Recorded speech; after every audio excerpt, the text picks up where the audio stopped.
Πίνω Jacobs με τριομαύρη ντεκάφη.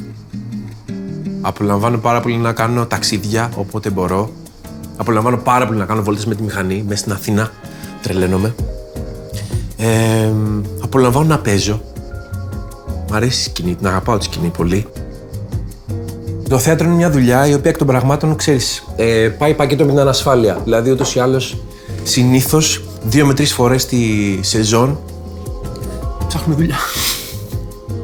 Αλλά αυτό είναι και το πολύ ωραίο της δουλειάς. Με την έννοια ότι κάθε φορά έρχεσαι σε επαφή με καινούριους ανθρώπους, με καινούρια έργα και κάπως απολαμβάνεις, ξέρεις, και το γεγονός ότι δεν έχεις την ίδια ρουτίνα.